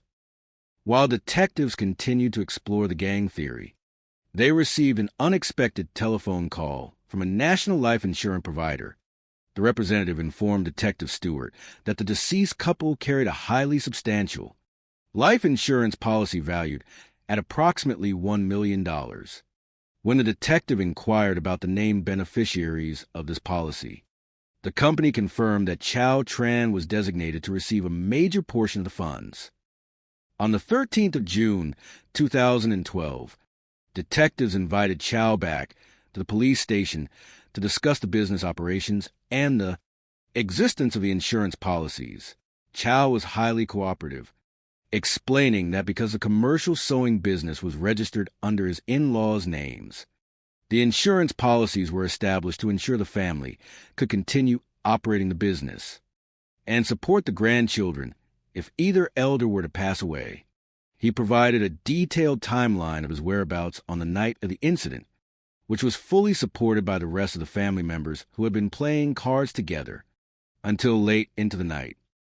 The police department collected genetic profiles and fingerprint samples from Chow and all family members, comparing them directly to the evidence recovered from the apartment, including the hand-rolled cigarette found on the coffee table. When the laboratory results returned, the genetic material did not match Chow, any family member, or any existing profile within the National Combined Deoxyribonucleic Acid Index System. For 2 long years, the investigation continued with dedication, but without a matching genetic profile in the national database, the leads began to dry up. The case grew quiet, but the detectives refused to let the memory of the sweet elderly couple fade away. The breakthrough in 2015. The turning point in the case arrived unexpectedly in the autumn of 2015. A young man named Willie Guillory, who was 16 years old at the time of the original incident in 2012, was arrested for a felony offense involving the theft of a horse near Houston, Texas. Because he had transitioned into adulthood and was convicted of a felony, His genetic profile was officially entered into the national database for the first time. Within weeks, the system generated an automatic alert. The genetic profile from Willie Guillory was a perfect match for the genetic material recovered from the hand-rolled cigarette left on the coffee table inside the Arlington apartment 3 years earlier. On the 17th of October, 2015, investigators brought Willie Guillory in for questioning. Initially, Willie denied any knowledge of the city of Arlington, suggesting that perhaps his genetic material had been misplaced. However, as the detectives presented the indisputable scientific evidence, the young man became visibly emotional and confessed to his involvement, revealing that he had not acted alone. Willie explained that in the summer of 2012, his 49-year-old uncle, Bobby Guillory, had asked him to assist with a task in Arlington. On the 9th of June, 2012, the uncle and nephew made the 3-hour drive from Houston. Willie claimed that Bobby possessed an actual key to the elderly couple's apartment, which allowed them to enter without forcing the door. According to Willie, the plan was to systematically disarrange the apartment to create the appearance of a random burglary. They brought specific items, including the glass bottle, the blue bandana, and the hand-rolled cigarette, to intentionally mislead investigators into believing that a local street gang was responsible. When the elderly couple returned home, a physical altercation ensued, during which Bobby utilized a blunt object to quiet the resistance, after which they secured the couple inside the closet and departed back to Houston. Unraveling the mastermind, when asked why they had targeted a gentle elderly couple whom they had never met, Willie revealed a startling detail. He explained that the entire plan was a murder-for-hire plot orchestrated by a woman named Daphne Wright, who was a close associate of his Uncle Bobby. Willie stated that Daphne claimed the family owed her an enormous sum of money and that she wanted the debt settled permanently. With this crucial information, the focus of the investigation shifted directly to Daphne Wright. Detectives discovered that she was a popular spiritual advisor based in Houston, married with 3 daughters, and considered the dominant force within her household. On the 16th of December, 2015, detectives traveled to Katy, Texas, to apprehend 52-year-old Bobby Guillory. Confronted with the search warrant for his genetic profile and the confession of his nephew, Bobby broke down and admitted his role in the events. He expressed deep remorse, explaining that in 2011, he had been laid off from his job and was facing severe financial hardship. Desperate to avoid homelessness, he agreed to Daphne's proposal when she offered him a payment of $10,000 to carry out the deed. Bobby provided investigators with a deeper understanding of the financial dynamics at play. He explained that Chow Tran and Hong Lu had become deeply dependent on Daphne's spiritual services. Over the course of a year, as their business struggled, they continued to request rituals on credit, eventually accumulating a massive debt of between $250,000 and $280,000. Recognizing that the family could not pay this enormous sum, Daphne learned of the substantial life insurance policies. According to Bobby, Daphne conceived a plan to collect on the policies to satisfy the debt. When Bobby asked how she had obtained the key to the apartment, Daphne revealed that she had received it directly from Chow Tran. The path to justice. On the 31st of August, 2016, detectives executed a search warrant at Daphne Wright's residence in Houston, resulting in her arrest. Inside the home, investigators discovered detailed financial ledgers. These documents revealed that Daphne had been charging clients astronomical fees, ranging from $10,000 to $40,000 for individual spiritual services and rituals. To build an airtight case against the primary coordinator, prosecutors entered into formal discussions with Chow Tran and his legal representative. Chow provided a detailed account of the immense psychological pressure the family experienced. He explained that they genuinely believed in Daphne's spiritual authority, fearing that if they failed to pay her, she would place a devastating curse upon their children and grandchildren. Chow claimed that his mother-in-law, Hong Lu, out of profound and selfless love for her family, had suggested sacrificing her own well-being so the family could collect the insurance funds to pay the debt and lift the spiritual burden. However, investigators and prosecutors remained highly skeptical of this narrative, believing that the plan was fueled by financial desperation and manipulation. Ultimately, to ensure that the individual who organized and financed the crime was held fully accountable, the state offered Chow Tran immunity from prosecution in exchange for his complete and truthful testimony during the trial. The formal trial of Daphne Wright commenced on the 26th of August, 2019. Chow Tran took the stand, describing Daphne as an incredibly greedy and controlling individual who would stop at nothing to secure her financial demands. Although the defense argued that Chow was a primary participant who benefited financially from the insurance proceeds, the jury carefully weighed the extensive physical evidence, the testimonies of Willie and Bobby Guillory, and the financial ledgers. In September 2019, the jury returned a verdict of guilty for capital murder. Daphne Wright was sentenced to life in prison without the possibility of parole, ensuring that she could no longer exploit vulnerable families. Bobby and Willie Guillory were likewise held legally accountable for their respective roles in the tragedy, a legacy of resilience and community. While the legal proceedings brought a sense of closure to the city of Arlington, the true heart of the story lies in the resilience of the local community and the enduring bond of family. The tragedy served as a profound educational lesson for many immigrant families, highlighting the importance of seeking legitimate financial counseling, relying on established community support systems, and protecting loved ones from manipulative influences. The Vietnamese community of Arlington rallied around the remaining members of the family, offering comfort, spiritual healing, and solidarity. Neighbors and business owners came together to honor the memory of Long Nguyen and Hong Lu, remembering them not for the quiet tragedy of their final days, but for their decade of warmth, their beautiful craftsmanship, and the immense love they poured into building a bright future for their descendants. The story stands as an inspiring testament to the dedicated detectives who spent years pursuing the truth, refusing to let a cold case remain unsolved.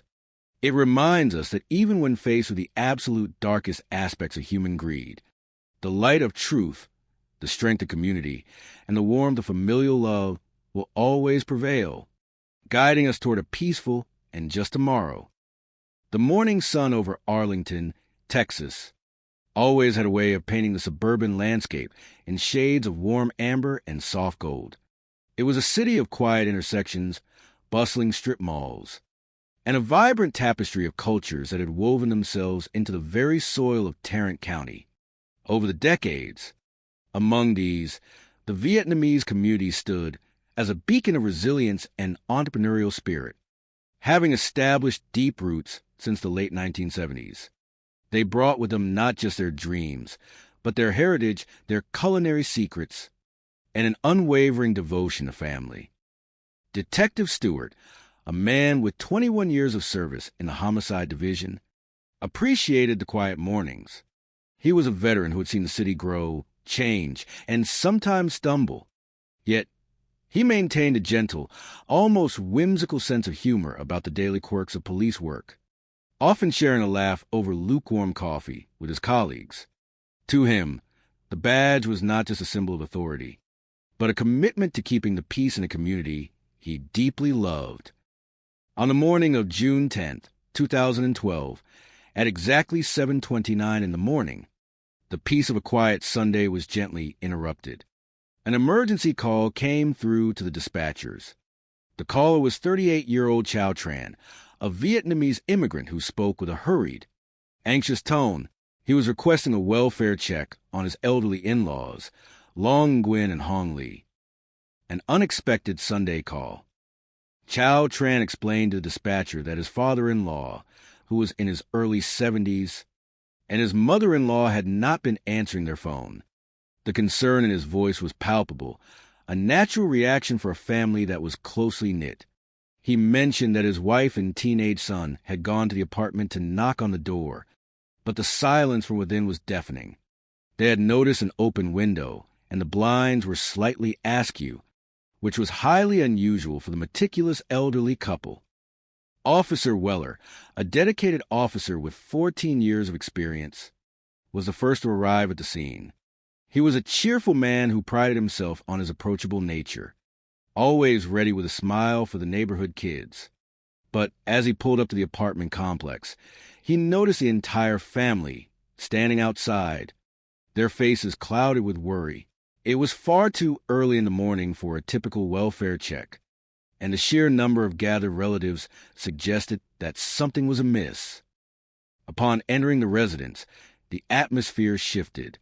The apartment was in a state of disarray, suggesting that a burglary might have taken place. Officer Weller called out, his voice echoing through the quiet rooms. "Arlington Police, is anyone home?" There was no answer. He systematically checked the living room, the small kitchen, and the bathroom. Everything seemed empty, yet the lingering feeling of disorder remained. He turned his attention to the master bedroom. Initially, nothing caught his eye. He was about to turn around, thinking perhaps the couple had simply gone for an early morning walk to enjoy the cool Texas air, when his flashlight illuminated the wall next to a small closet. The discovery in the closet. There on the painted wall were faint hand smudges. It was a small detail, but one that a seasoned officer could not ignore. A quiet instinct told him to proceed with caution. He reached out and slowly opened the closet door. Inside, the reality of the situation became clear. Long Nguyen and Hong Lee were there, bound with silver duct tape around their wrists and ankles. Their heads and mouths were covered in layers of the same heavy tape. They were motionless. In that split second, Officer Weller realized they had passed away. The scene was incredibly solemn, a stark contrast to the bright Sunday morning waiting just beyond the threshold. Weller stepped back into the living room, taking a moment to steady his breathing. He picked up his radio and requested a supervisor in the crime scene unit. When Detective Stewart arrived, he felt profound sadness for the sweet, elderly couple who were known by everyone in the neighborhood as kind, generous, and hardworking. They had moved to the United States in the year 2000, seeking the American dream, establishing a commercial sewing business that once produced garments for major brands like Disney. They had no known enemies. Unraveling the clues. As the crime scene investigators meticulously processed the apartment, they discovered several unusual items that seemed out of place for a simple burglary. On the coffee table sat a plate with crushed prescription pills, and nearby was a partially smoked marijuana cigarette. Most puzzling of all was a light blue bandana wrapped neatly around a beer bottle, left on the kitchen counter like a calling card. Detective Stewart consulted with the gang unit, knowing that some local youth gangs use blue bandanas as their signature color. "It almost looks too perfect," Stewart remarked, scratching his chin as he looked at the bottle. "Like someone wanted us to find this exact clue." Indeed, the scene felt staged. While a gang-related robbery was a viable theory, the level of targeted restraint used on the victims suggested a deeply personal motive rather than a random crime. To gain more insight, Stewart interviewed Chow Tran, the son-in-law who acted as the primary spokesperson for the family due to his fluent English. Chow explained that the family had gathered the previous evening to celebrate his father-in-law's birthday. The elderly couple had enjoyed themselves immensely, leaving the party around 10:30 in the evening to return home. Chow also revealed that while the sewing business had once been lucrative, they had recently lost their major contracts, and the business was struggling. They believe a streak of bad luck had cursed their endeavors. To counter this, Chow and his mother-in-law had sought the services of a spiritual advisor named Daphne Wright, who lived in Houston, some 250 miles away. The shadow of the spiritual advisor. In many traditional cultures, seeking the guidance of a spiritual advisor during times of financial distress or personal turmoil was a common practice. Daphne Wright advertised her ability to remove bad luck and lift curses, promising to restore prosperity to those who believed in her mystical practices. Chow and Hong Lee had visited Daphne in Houston, participating in rituals that left them feeling hopeful. However, the business did not recover. Instead, the family found themselves sinking deeper into debt. Bobby Guillory, an acquaintance of Daphne, later revealed that the debt had ballooned to an astronomical amount, somewhere between $250,000 and $280,000.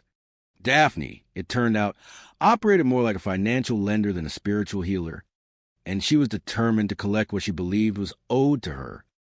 As the investigation progressed into 2015, the case had grown cold, leaving the detectives frustrated but determined. The breakthrough came from an unexpected source. A young man named Willie Guillory was arrested for a horse theft felony, which required his DNA to be entered into the national database. His profile matched the DNA found on the marijuana cigarette left at the staged crime scene, a web of deception and redemption. When questioned, 16-year-old Willie broke down and confessed. He revealed that his uncle, Bobby Guillory, had recruited him for a job in Arlington under the direction of Daphne Wright. They had been given a key to the apartment to make the entry look effortless, staging the burglary with the bandana and pills to mislead the police. Bobby Guillory was soon arrested and confessed as well, pointing the finger directly at Daphne as the mastermind who had promised him $10,000 for the deed. He explained that Daphne had discovered the elderly couple held substantial life insurance policies, totaling at least $1 million, with Chow Tran named as a beneficiary. The revelation of Chow Tran's potential involvement shocked the investigators. Chow had initially presented himself as a grieving relative, but financial records showed he had recently purchased a new home after receiving insurance payout. When confronted, Chow, accompanied by his attorney, painted a picture of psychological manipulation. He claimed that Daphne held immense spiritual control over his mind and body, making him feel powerless to resist her demands. To secure a conviction against Daphne Wright, the prosecutors made a difficult decision to offer Chow Tran immunity in exchange for his full testimony. During the trial in August of 2019, Chow testified extensively about Daphne's greed and the immense pressure she placed on his family, depicting her as a modern-day mystical extortionist. Ultimately, the jury found Daphne Wright guilty of capital murder, sentencing her to life in prison without the possibility of parole. While the resolution brought a sense of justice to the community, the investigators remained mindful of the complex human emotions, cultural pressures, and desperate choices that had led to such a tragedy. The story of Long Nguyen and Hong Lee served as a solemn reminder of the values of family, the dangers of misplaced trust, and the enduring pursuit of truth. The summer sun of the state of Texas has a way of turning the concrete of Arlington into a shimmering mirage, where the heat rises in visible waves and the air smells of sweet grass and dry earth. In the year 2000, a quiet family arrived in this bustling corner of the world, carrying with them nothing but a few suitcases, a profound sense of hope, and a treasury of ancient traditions from their homeland of Vietnam. Long Nguyen and his beloved wife, Hong Lu, were people who measured their wealth not in paper currency, but in the laughter of their grandchildren and the steady, rhythmic hum of sewing machines. For many years, their lives in the United States resembled a beautifully woven tapestry. They established a commercial garment business, renting a modest space where the bright fabrics of dreams were transformed into tangible realities. Long was a man of gentle patience, often seen with a measuring tape draped over his shoulders like a priestly stole, while Hong possessed an eye for detail that could spot a misaligned stitch from across a crowded room. To help them navigate the unfamiliar waters of American commerce, they relied heavily on their son-in-law, Chow Tran, a young man of 38 years who possessed a gift of fluent English and a charming, easygoing demeanor that made contractors feel instantly at ease.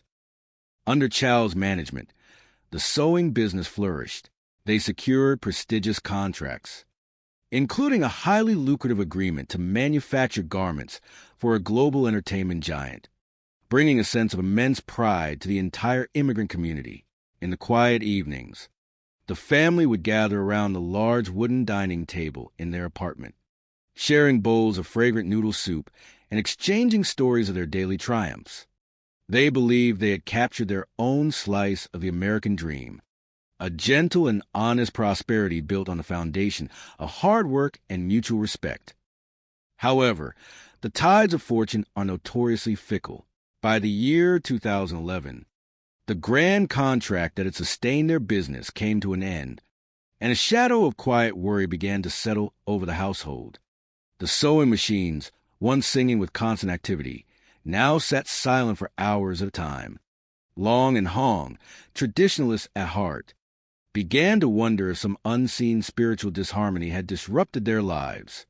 In their ancestral culture, when a family faced sudden adversity, it was common to seek the guidance of a spiritual advisor, someone who could harmonize the unseen energies of the world and restore the flow of good fortune.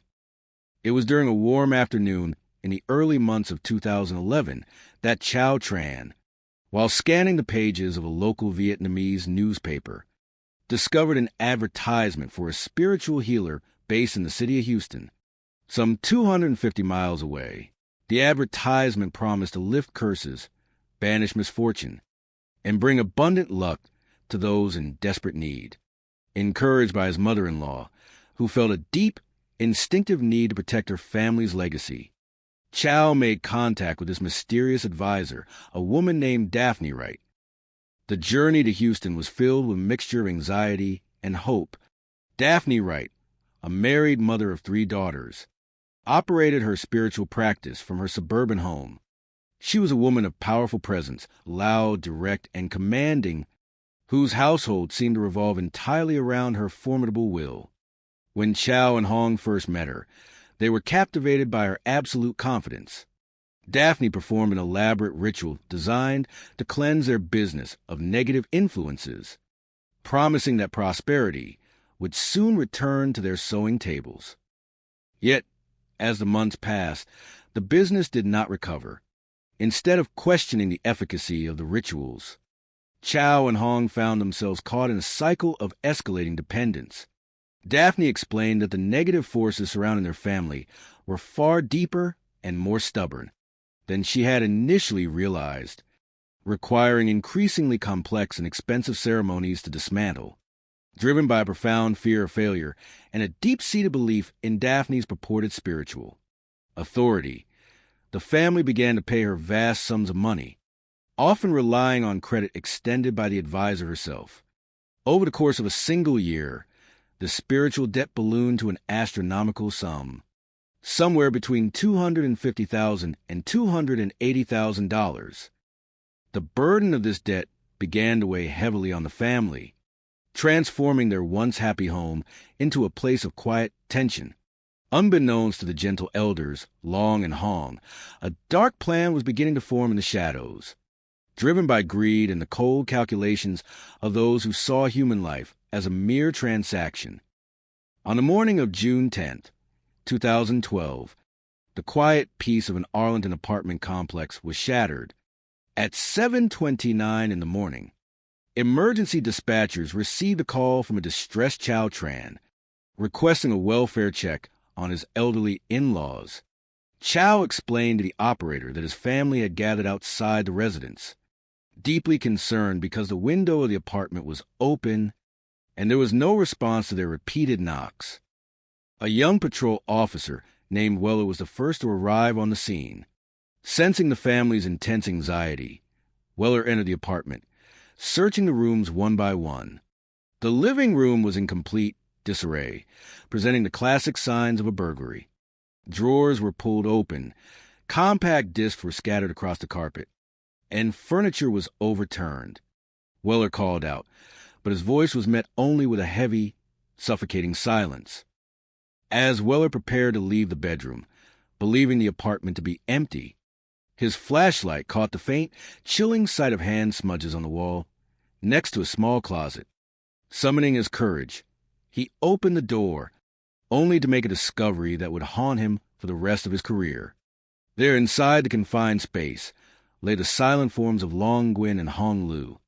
They had been bound with duct tape, their heads wrapped tightly in a cruel attempt to silence them forever. When the Arlington homicide detectives arrived, led by veterans with over 21 years of experience, they were deeply shaken by the sheer malice of the scene. On the coffee table in the living room, investigators found a plate of crushed prescription pills and a discarded marijuana cigarette. Most striking of all was a light blue bandana wrapped neatly around a beer bottle, left on the table like a deliberate calling card. To many, it seemed to be the unmistakable signature of a local Vietnamese street gang, perhaps a robbery that had escalated into tragedy. However, the experienced detectives harbored a healthy skepticism. The crime scene felt almost too perfect, too staged, as if someone had meticulously arranged the items to tell a specific story.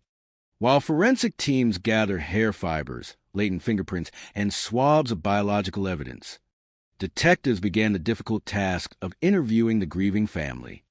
Chow Tran, acting as the primary spokesperson due to his strong English skills, provided a detailed timeline. He explained that the entire family had been celebrating his father-in-law's birthday the previous evening, playing cards and sharing a joyous meal until past 10 o'clock at night. For more than 2 years, the investigation seemed to stall. The deoxyribonucleic acid profiles recovered from the marijuana cigarette did not match any entries in the Federal Bureau of Investigation's combined deoxyribonucleic acid index system, and no local gang members could be linked to the crime. The case grew cold, leaving the community to heal as best as it could, wrapping the memory of the gentle couple in a quiet, enduring respect. Then, in the autumn of 2015, a bizarre and unrelated event breathed new life into the investigation. A 19-year-old young man named Willie Guillory was arrested in Houston for the felony offense of stealing a horse. Because Willie had been a minor of 16 years at the time of the murders in 2012, his profile had never been entered into the national database. Now, as an adult facing a felony charge, his genetic signature was uploaded into the system, producing an immediate and undeniable match to the marijuana cigarette left at the Arlington crime scene. When detectives brought Willie in for questioning, the young man quickly broke down. He confessed that he had traveled to Arlington in the company of his uncle, a 52-year-old man named Bobby Guillory, who was facing severe financial desperation. Bobby had been promised $10,000 by Daphne Wright to carry out a dark deed. Willie explained that Daphne had provided them with a key to the apartment, instructing them to stage a burglary and ensure that the elderly couple would never speak of their debts again. The final pieces of the puzzle began to fall into place with astonishing speed. Detectives traveled to Katy, Texas, to arrest Bobby Guillory, who confirmed his nephew's account, expressing deep remorse for his actions. Bobby revealed a shocking detail that blindsided the investigators. The key to the apartment had originally come from Chow Tran himself. As the legal proceedings unfolded, the full, tragic scope of the manipulation became clear. Chow Tran, terrified of Daphne's supposed spiritual curses and drowning in debt, had allowed himself to be guided by the advisor's cold machinations. Daphne, learning of a substantial life insurance policy worth over $1 million held by the family, had orchestrated the entire plot to ensure her payment, viewing the lives of the gentle elders as nothing more than an obstacle to her financial gain. Ultimately, justice was served. The perpetrators of the scheme were brought to answer for their actions, and the community was forced to confront the devastating consequences of greed and spiritual manipulation. Yet, in the wake of the tragedy, the memory of Long Nguyen and Hong Lu remained a powerful testament to the enduring values of hard work, family unity, and the search for a better life. Their legacy was not defined by the darkness of their end, but by the warmth, love, and vibrant spirit they had brought from their ancestral home to the heart of Texas leaving a lesson of resilience and the true meaning of family that would inspire generations to. Come. The golden sun rose gently over Arlington, Texas, on the 10th of June 2012. The air was warm and full of the promise of a peaceful Sunday. At 7:29 in the morning, the calm was interrupted by a phone call to the emergency dispatch center. A 38-year-old man named Chow Tran called, his voice carrying a nervous tremor. He asked the police to check on his elderly in-laws, Long Nguyen and Hong Lee. They were in their 70s, a sweet and enduring couple who had built a beautiful life together. Officer Weller, a kind-hearted man with 14 years of experience in the police force, received the call. He drove through the quiet streets, expecting a simple misunderstanding. Perhaps the elderly couple had simply gone for a morning stroll and forgot to lock their door. When he arrived at the apartment complex, he noticed a family gathered outside. They looked worried, standing together in the soft morning light. The front window of the apartment was open, and the curtains danced in the gentle breeze. "I will go take a look," Officer Weller said with a reassuring smile. He wanted to bring peace to the anxious family. He stepped inside the home. The living room was untidy, which was unusual for a family known for their neatness. He called out their names, his voice echoing in the quiet spaces. The kitchen and the bathroom were empty. The only place left to check was the bedroom. He walked in, holding his flashlight, hoping to find Long and Hong safe and sound. Instead, he found a profound sadness. In the small closet, he discovered the beloved couple. They had passed away. To respect their dignity and the gentle nature of this tale, we will not dwell on the sorrowful details of how they were found. Officer Weller stood in the living room, his heart heavy. He had seen many things in his long career, but this moment touched his soul deeply. He calmly reached for his radio and called for his colleagues. The Arlington Homicide Team, led by seasoned and compassionate detectives, arrived shortly after. They looked at the scene and knew they had a significant puzzle to solve. They were determined to find the truth and bring justice to a family that had lost its guiding. Stars. Chapter 2, The American Dream. To understand the depth of this loss, one must understand the beautiful journey of Long Nguyen and Hong Lee. They immigrated to the United States from Vietnam in the year 2000, bringing with them a rich heritage, time-honored traditions, and an immense love for their family. They settled in Arlington, a vibrant city in Tarrant County known for its welcoming community and diverse cultures. Long and Hong were a prominent and beloved family. They were the kind of neighbors who always had a warm smile and a kind word for everyone. They were the roots of a deeply connected family tree.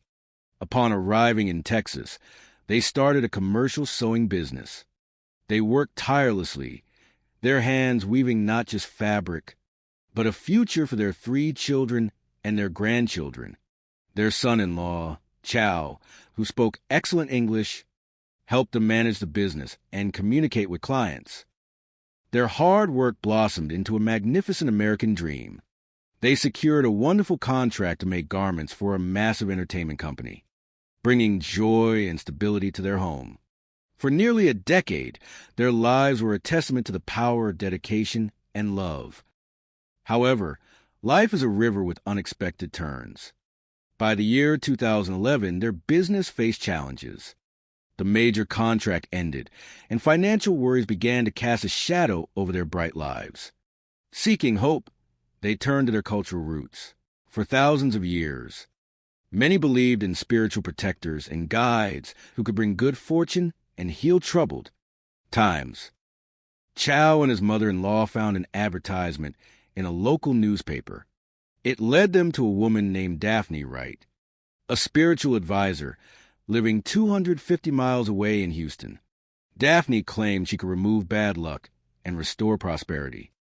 Believing she was a key to saving their beloved business, they reached out for her guidance. They traveled to Houston, hopeful that a special ritual would turn their fortunes around. They poured their hearts and their resources into this hope, wishing only to protect the legacy they had built for their children. Chapter 3, The illusion of shadows. Back in the quiet apartment in Arlington, the detectives meticulously gathered clues. They were searching for the invisible thread that would lead them to the truth. At first glance, the apartment looked like it had been visited by mischievous intruders. There was a light blue bandana wrapped around a beverage bottle, a crushed pill on the coffee table, and a medicinal cigarette left behind. The young officers wondered if a local street group was responsible, but the veteran detectives, wise and observant, shook their heads with a gentle, knowing smile. This was a stage.